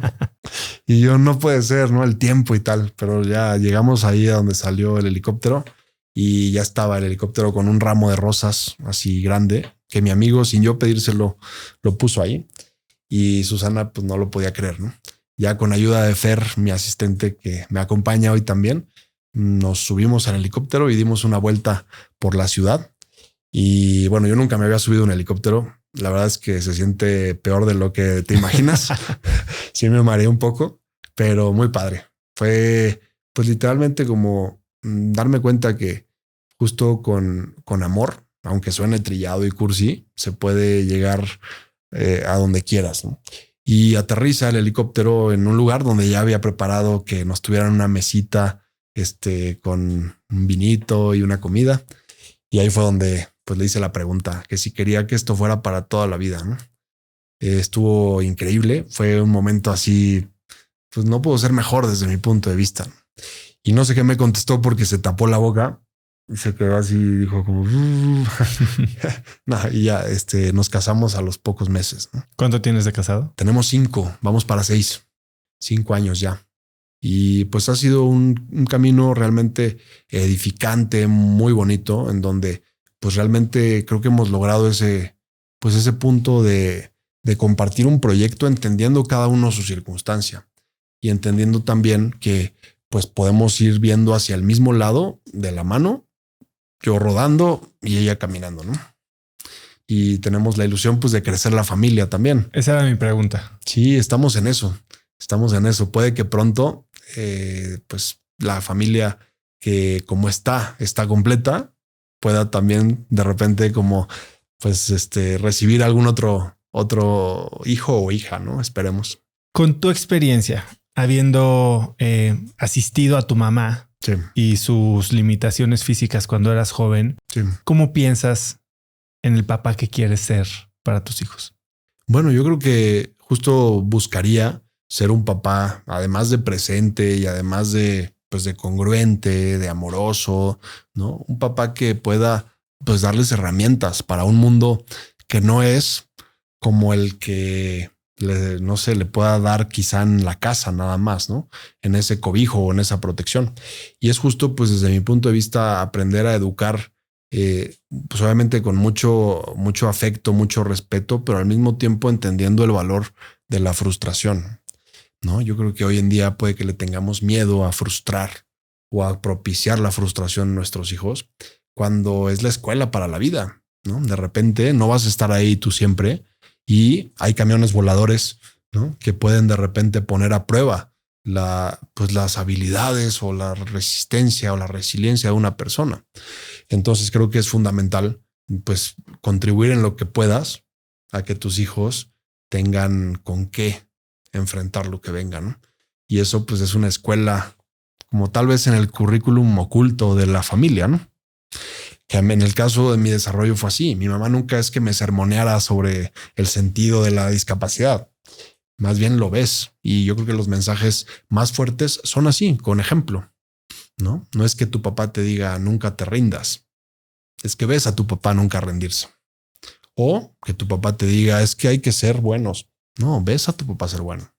Y aprendes, ¿no? Mediante también la imitación, pues a tomar lo que te gusta de la vida de tus principales como referentes que son tus papás, ¿no? Nunca dejaste tu sueño de ser médico y te convertiste en médico, terminaste la carrera con ayuda de toda esta gente que te salvó la vida y te especializaste y eres psiquiatra. Sí. ¿Por qué psiquiatría? Y cómo tu experiencia, tu condición te hace tal vez ser incluso más valioso de lo que pudiste haber sido para un paciente en esta rama. Pues mira, realmente la psiquiatría nunca la había visto yo como una opción hasta ya cercano al momento de decidir qué especialidad hacer cuando terminé la carrera. Siempre me había parecido como muy complicada. La veía como, híjole, esta parte de la medicina me queda en un como en una categoría de algo más desconocido. ¿Por qué? ¿Por el tema emocional? Pues, ¿por el tema científico? Exacto, por la subjetividad que tiene, ¿no? Una parte. Obviamente la psiquiatría hoy en día pues es una parte muy científica y cada vez se hace más científica, ¿no? En donde entendemos que hay cosas medibles, ¿no? En donde entendemos que podemos hacer una diferencia con algunas terapias biológicas, ¿no? Que podemos hacer como muchas cosas, que la neuroimagen tiene también mucho que decir y mucho que aportar. Pero hay siempre un componente como en lo mental que te plantea un misterio, ¿no? Que dices, cada cabeza es un universo y me parecía complejo. No porque no pudiera estudiar lo que tenía que estudiar al respecto, pero ya dedicarme a eso lo veía como algo complejo. Siempre había sido yo como más práctico, tal vez más manual, alguna especialidad quirúrgica. Y de repente pasa esto y literalmente fue poner en la mesa, pues, ¿qué sigue? Yo podría decir, quiero ser neurocirujano o quiero ser cirujano de corazón, pero pues realmente no muevo los dedos de las manos y no es solo actitud, no es solo decrétalo y lo vas a poder hacer, sino que ya estás hablando de pacientes, estás hablando de la vida de personas. Y entonces dije, a ver, ¿qué me gusta por un lado y lo puedo hacer por el otro, ¿no? Y entonces ese misterio como hacia lo mental y lo psiquiátrico me lo replanteé. Dije, oye, puede ser un reto también. Está de padre y lo puedo hacer. Y todo lo que necesito para ser psiquiatra está de mi lesión para arriba, ¿no? Es decir, necesito la cabeza, necesito los oídos, necesito la boca para hablar. Y entonces, pues fue como ver una posibilidad. Como que desde ahí me quedó muy claro que ese era un camino viable y disfrutable también, ¿no? Y entonces me puse las pilas a preparar el examen nacional que hacemos y estudié bastante y logré entrar al Instituto Nacional de Psiquiatría, ¿no? Donde me recibieron también muy empáticos, no por caridad ni, ay, mira qué bonito un doctor que viene en silla, que luego pasa eso, ¿no? ¿Qué piensas? Que la discapacidad es solamente como, no sé, algo que genera en los demás el deseo de ayudarte o de regalarte algo, ¿no? Llegué en mi silla, pero con un buen examen, con todo el sustento para entrar y al final, pues gracias también a la empatía de ellos de decir, oye, ¿qué adaptaciones razonables podemos hacer? Es que pude terminar ahí la especialidad 4 años después, ¿no? Y has mencionado justo que pensaste que la silla sería un obstáculo, pero se convirtió en el facilitador de empatía. Y esta empatía no solo es del mundo hacia ti, sino de ti hacia el mundo. Y trabajas tú con muchos pacientes también con discapacidad. Sí, la silla de ruedas yo siempre he dicho que se vuelve como un punto en donde se te invita a ver el mundo y a escuchar el mundo, como abrir los sentidos, ¿no? Curiosamente, desde la silla las cosas se ven con una calma diferente, con una perspectiva distinta. Y también eso en el paciente que tiene frente a sí a un doctor que de entrada no se plantea como, mira, yo soy aquí el sano, tú eres el paciente, ¿no? Como en esta dicotomía que luego pasa mucho, sino que pues pueden decir sin que yo diga nada, porque tampoco es que yo diga, les voy a contar mi historia a mis pacientes o van mis pacientes a que yo les cuente mi historia. Se trata de ellos 100%, pero pueden percibir que el médico que tienen enfrente pues ha tenido sus propias batallas, ha tenido sus propias luchas, y eso creo que puede ser una invitación a la empatía, que al final es con lo que trabajamos, ¿no? El éxito terapéutico en lo que yo hago depende mucho de la empatía, ¿no? O sea, que realmente ahí es donde ocurre, digamos, la magia, ¿no? De un proceso terapéutico, en el vínculo, ¿no? Un vínculo empático. Ahora, estás hablando mucho como de la parte terapéutica, pero sí, la psiquiatría creo que tiene este estigma, ¿no? Sobre todo cuando se trata de hablar de farmacología. ¿Cuál es tu percepción o tu manera de empatar la parte farmacológica con la parte terapéutica? ¿Y qué es lo que vives tú desde el lado del profesional? Pues mira, realmente como vengo de una carrera científica o de orientación científica, muchos de mis juicios están fundamentados como en lo que haya demostrado evidencia de funcionar, ¿no? Y la evidencia en medicina, la evidencia de calidad, pasa por un proceso bastante estricto. Es decir, tú no te puedes parar ahí como un líder de opinión a decir, yo creo que esto ayuda para esto. El mundo científico te dirá, demostrémoslo, ¿no? Pero no es demostrarlo con un ensayo en tu casa, ¿verdad? O en mi experiencia. A mí me ha ayudado mucho a hacer esto, sino que se tiene que hacer un ensayo clínico aleatorizado en donde con una población importante se evalúa si funciona una intervención o no funciona, ¿no? En ese sentido, medicamentos que utilizamos en psiquiatría para muchos trastornos mentales han cambiado por completo, han revolucionado lo que podemos hacer frente a estos problemas. No te vayas tan lejos. Hace 100 años, aquí en La Castañeda, que era el manicomio central, ahí a la altura de Mixcoac, ahí en Periférico, donde hay unos edificios, ahí en La Castañeda, pues frente a los pacientes había muy poco que ofrecerles. Era contención, tenerlos ahí, y se hacían experimentos terribles que atentaban contra los derechos humanos y que no mostraban ningún beneficio. Hoy en día es verdad que hay opciones, es verdad que no es que sean gratos, ¿no? Ni mucho menos que digas qué ilusión tomar medicamentos psiquiátricos. Pero, por ejemplo, cuando has visto a alguien en un cuadro psicótico y lo has visto mejorar con una intervención farmacológica, entonces puedes entender qué es lo que hacen las medicinas. Obviamente hay abuso, puede haber también de repente sobreprescripción, pero cuando está indicado, bien evaluado por un profesional certificado, hace toda la diferencia. Un paciente que tiene, por ejemplo, riesgo suicida, no lo puedes dejar sin todo el apoyo y todas las herramientas que hay al alcance. Y parte de eso, pues es lo biológico. Al final nuestro cerebro es un órgano como el hígado, como el corazón, que tiene receptores, que funciona con sustancias químicas y que obviamente explican una parte del problema. No se vale solo apostarle a la medicina. Eso también es un error. La medicina puede ser una pieza, pero el rompecabezas tiene más piezas. La psicoterapia es fundamental y también las intervenciones de tipo psicosocial, que ahora el mundo de la psiquiatría va migrando mucho hacia eso. A decir, también entendamos cómo insertar a las personas que llegan a sufrir algún tema de padecimientos mentales o de trastornos mentales para que puedan estar incluidos en la sociedad, para que puedan ser funcionales. ¿Cómo funciona esto? Pues justo es como la migración del sistema institucional a un sistema social comunitario, ¿no?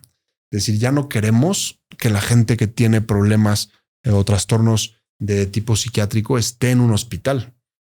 Y si llega a ser necesario, que sea por el menor tiempo posible.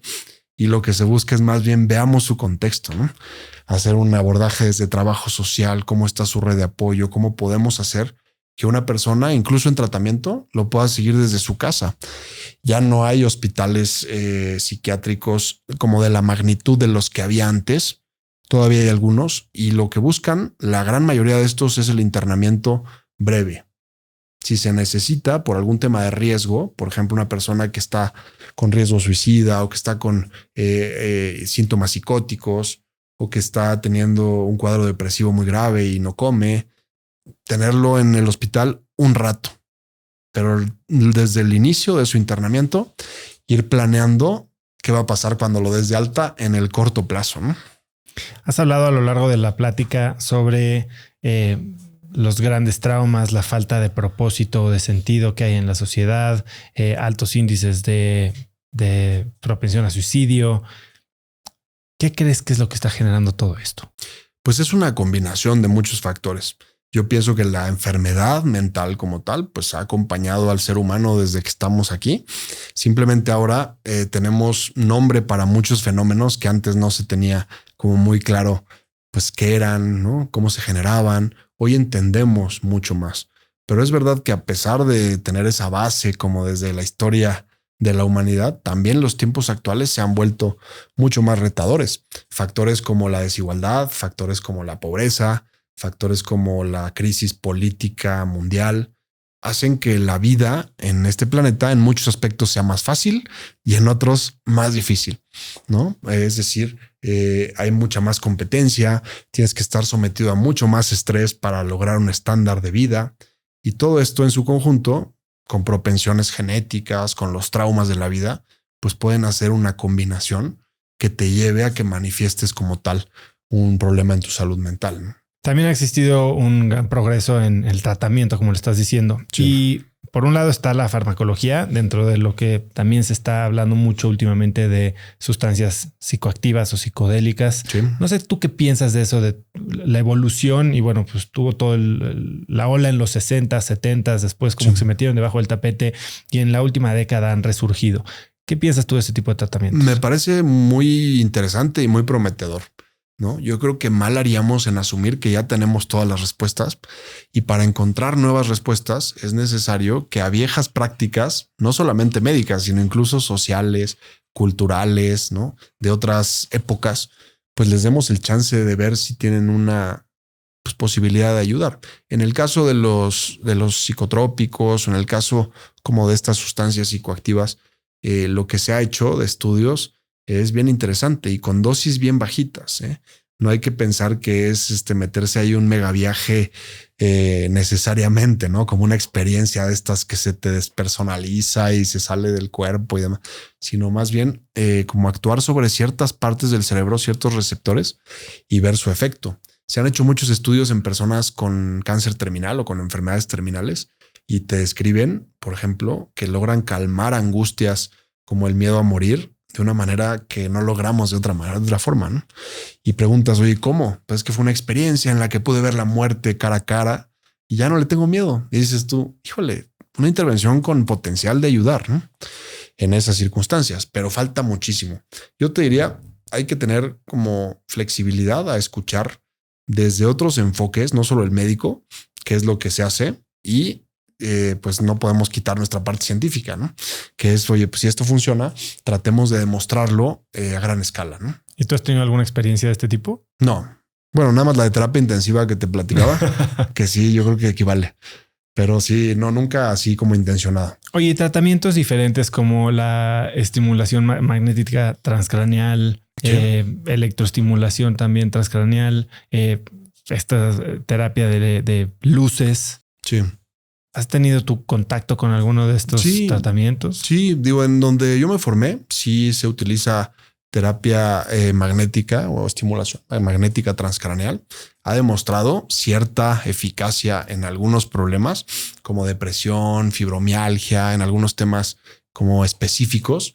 Y también la terapia electroconvulsiva, que por la cultura y por Hollywood muchas veces está así como súper satanizada, ¿no? Y es una terapia súper eficaz cuando está indicada, ¿no? Tiene todo el sustento científico y ya no se hace como se hacía antes, que antes era sin anestesia y en las películas se puede ver así como hasta un acto cruel, ¿no? Hoy en día con anestesia, una sedación, el paciente ni siquiera siente nada en ese momento y lo que logras es que mediante esa estimulación eléctrica, el cerebro, el cableado eléctrico, descargue y muchos neurotransmisores logran normalizarse, ¿no? Entonces funciona muy bien. De hecho, hasta una maestra nuestra ahí en el hospital decía, si algún día yo estoy en sus manos con una depresión muy grave, a mí denme terapia electroconvulsión. Diciendo yo así de ese grado creo en esto, ¿no? Y más que creer, pues es la evidencia. A veces pensamos que yo no creo en los medicamentos psiquiátricos. Pues no es un acto de fe, pues. Es como decir, yo no creo que la insulina me baje el azúcar, ¿no? No, yo no creo que esta medicina me haga dormir. Pues no, sí te hace dormir, ¿no? Es un tema pues científicamente probado, y creo que sí necesitamos ver al cerebro en su dimensión biológica también, no solamente en esa dimensión, pero entender que al final es un órgano del cuerpo humano, ¿no?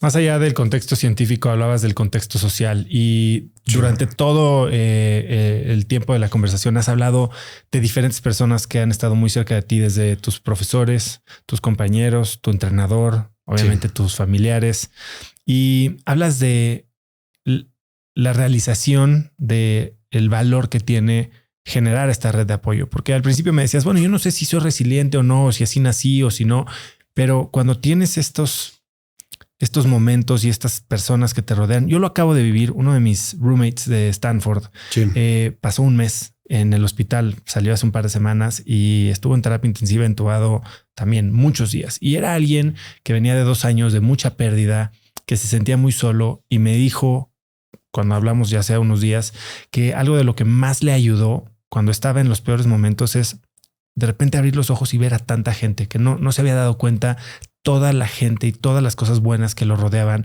por estar tan centrado en sus pérdidas, que había tenido unas muy importantes. Para ti, ¿qué significa esta red de apoyo? ¿Qué le podrías decir a la gente que tal vez no se ha dado cuenta del valor que tiene? Bueno, yo creo que mucho tiene que ver con ampliar nuestra definición de regalo, ¿no? Y abrir los sentidos. Cuando logras hacer esas dos cosas, es mucho más factible que percibas el bien que hay a tu alrededor.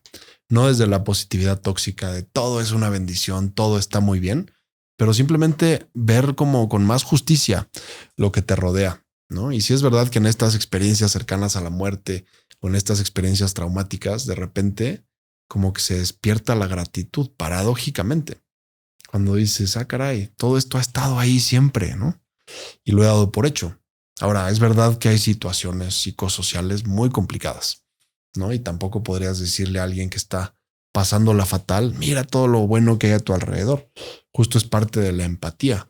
Pero tenemos ejemplos de muchas personas que ni siquiera tienen un micrófono enfrente y que ni siquiera están como compartiendo o verbalizando una experiencia, que demuestran que en medio de mucha pérdida, de repente puedes experimentar gratitud y esto utilizarlo como pues una especie de combustible también. La gratitud es poderosa. Cuando sientes gratitud, de alguna forma ocupas tu cerebro en algo distinto de lo que muchas veces estás sintiendo, ¿no? Como estas emociones que no son placenteras, como la tristeza, el enojo, la angustia, ¿no? Cuando sientes gratitud, también conectas con tu entorno, con los demás. Es como un cemento moral, la gratitud, ¿no? Y entonces permite también que se generen vínculos, pues no sé, como mucho más fuertes. Y también otra de las cualidades o de las propiedades de la gratitud es que puede amplificar nuestra percepción del bien alrededor, ¿no? Y eso, la verdad es que es increíble, ¿no? Hay un escritor inglés que seguramente has escuchado, Chesterton, ¿no? No lo has escuchado, Gilbert Chesterton. Y él decía que él tenía una capacidad de disfrutar de las cosas siendo lo que son. Decía, disfruto muchísimo de la humedad del agua, decía, de la fiereza del fuego, ¿no? De la humedad, ¿no? De la lodosidad del lodo, decía. Y es justo eso. Cuando aprendes a disfrutar de la humedad del agua, creo que ya la hiciste en muchos aspectos de la vida, ¿no? Y por ejemplo, Salinger, el escritor norteamericano, decía, yo soy un paranoico al revés, ¿no? Siempre tengo la sensación de que los demás están conspirando para hacerme feliz, ¿no? Es justo ampliar nuestra percepción del bien alrededor. Cuando llegas a la oficina y dices, mira, parece que hoy se pusieron de acuerdo, ¿no? Como, no sé, pude disfrutar de este desayuno y además recibí esta buena noticia. También pasó algo que no fue padre, pero como que conspiraron hoy, ¿no? Aquí en la oficina y en la casa, como que se pusieron de acuerdo, ¿no? Y eso al final es una narrativa, es como te cuentas tu día a día. Y entonces eso es pues también una consecuencia de la gratitud, que creo que está muy infravalorado el poder que tiene para darnos pues calidad de vida y experiencias significativas, ¿no? Pepe, tienes muchas cosas en el plato, estás dando conferencias por todos lados, estábamos hablando de tu intención de escribir un libro, planeando una familia. ¿Cuál es el plan o el proyecto que más te emociona durante los próximos 12 meses? Pues yo creo que sí, la parte familiar, o sea, como realmente es algo que nos ilusiona mucho, consolidarnos en ese sentido. Y también me encantaría regresar a la vida hospitalaria. Me encantaría regresar a un consultorio en un hospital. Extraño un poco esa parte, ¿no? De convivir con los pacientes, de poder como estar en un lugar, ¿no? El consultorio luego puede ser un lugar muy solitario, sobre todo ahorita que yo sigo trabajando vía remota, ¿no? Y como que sí tengo ganas de volver ya en esta nueva faceta. Lo deportivo, bueno, pues Los Ángeles está a la puerta en unos 4 años. Si todo sale como está planeado, sé que estoy con un muy buen equipo, con grandes entrenadores y pues es cuestión de hacer lo que toca, ¿no? De jalar en el gimnasio, de mejorar la técnica, ir lanzando cada día más, ¿no? Yo te diría que va por ahí, ¿no? Y para cerrar, si pudieras escribir un mensaje en el cielo para que millones de personas lo vieran, ¿qué diría? Un mensaje en el cielo. Híjole, pues yo creo que le pondría qué bueno que volteaste. Ojalá voltearas más seguido, ¿no? Porque creo que ahí en el cielo está nuestro origen y nuestro destino y que a veces vamos con los ojos demasiado puestos en el suelo. Y ahí está el sentido, ahí está la misión, ahí está al final pues ese camino por el que luchamos, hacia dónde vamos, ¿no? Pepe, verdaderamente una historia inspiradora. Tu manera de ver la vida, la mentalidad, la claridad que tienes para explicar la manera en la que has enfrentado este reto gigante y creo que muchos más que no nos contaste el día de hoy. Creo que nos deja muchísimo. Eres un crack. De verdad que aprecio mucho tu voluntad y el tiempo que tienes para estar aquí. ¿Dónde puede la gente seguirte, conectar contigo, saber más, ser paciente, contratarte para conferencias? No, muchísimas gracias a ti por la invitación, Oso. Yo feliz de venir. La verdad es que te agradezco el que me consideres un crack. Yo creo que estamos en el camino y tú eres un crack, ¿no? También por todo lo que haces y esto es un ejemplo. Y bueno, yo feliz de contactar con la gente. Me pueden encontrar en Instagram. Estoy como José Villela V y ahí encantado de conectar con ustedes. También estoy incursionando en TikTok, que parece que es donde hay también mucha gente. Hay mucha gente. Y bueno, Facebook, no hay que olvidar Facebook. No hay que olvidar Facebook, que muchos ya tenemos ahí abandonadillo, ¿no? Pero sí, mediante esas redes ahí nos podemos contactar y yo feliz de pues tanto de ayudar en eso y pues también si se da la oportunidad, a mí me encanta esto de compartir esta historia porque estoy seguro que es parte del sentido, ¿no?, que tiene. Pues Pepe, muchísimas gracias por estar aquí. Al contrario, Oso, gracias a ti y saludos a todos. Si te gustó el episodio, por favor, compártelo con alguien utilizando WhatsApp o el link cracks.la/episodios y ayúdanos así a que más gente se entere de nuestro contenido. Suscríbete en Spotify, dale suscribir en YouTube y danos una calificación de 5 estrellas en Apple Podcast para que más gente nos pueda encontrar. Y recuerda que si quieres recibir todos los viernes un correo de mi parte muy breve con 5 tips, artículos, libros, gadgets, frases, cosas que encuentro en internet que me recomiendan mis invitados o mis amigos y que creo que pueden ayudarte a tener una conversación más interesante el fin de semana o una vida más productiva, puedes hacerlo registrándote totalmente gratis en cracks.la/viernes y así recibir mi correo Viernes de Cracks en tu inbox puntualmente todos los viernes. Son más de 100,000 personas las que lo reciben cada semana, así que vas a estar en muy buena compañía. Eso es todo por hoy. Yo soy Oso Traba y espero que tengas una semana de cracks.